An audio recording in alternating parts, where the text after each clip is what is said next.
I've always felt funky when people start these conversations about shame and blame. And these particularly center people who are in, populations, or they are people who hold systemic oppression. They have the identities of folks who are in those privileged positions, particularly European and white people, men, able-bodied people, cis heterosexual people.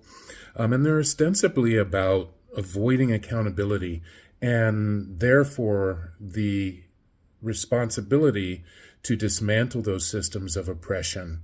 In a sense, they're trying to make the feelings of those that are privileged in these situations of systemic oppression, that their feelings are more important than the actual liberations of people who are targeted by systems of oppression.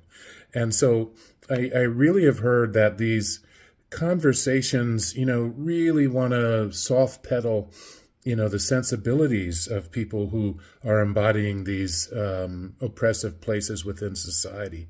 And I can understand that in the sense, that it comes from some people who are really trying to do work with those folks, with white folks, with men in particular, or able-bodied people, cishet folk, to get them to understand some things about compassion, to help them understand what is necessary in the process of rehumanizing themselves within the system of society, within culture, also of them being able to rehumanize others as they look upon them from their positions of privilege and power.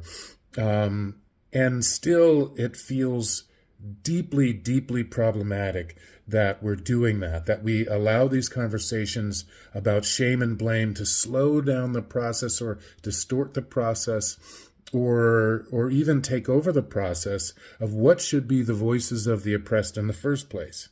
The voices of people who are being harmed directly and constantly by these systems of oppression. And most of the time, yes, we're talking about systemic racism, European colonialism, patriarchy, systematized misogyny, misogynoir. Again, thank you, Dr. Moja Bailey, for that. But also instances where we're needing to listen to those that are disabled and those that are not cis heterosexual people in the LGBTQIA community, queer folk and trans folk.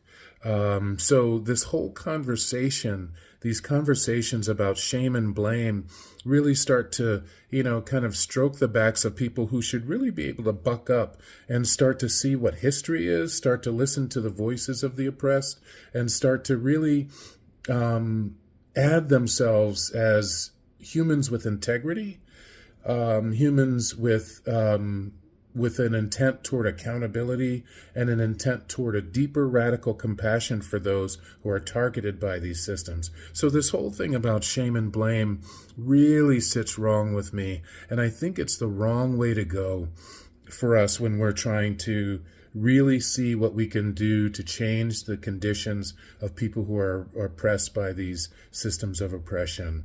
And I'd love to know what you think about this. I would love to have these conversations, as I am a consultant and educator in these areas of anti-oppression.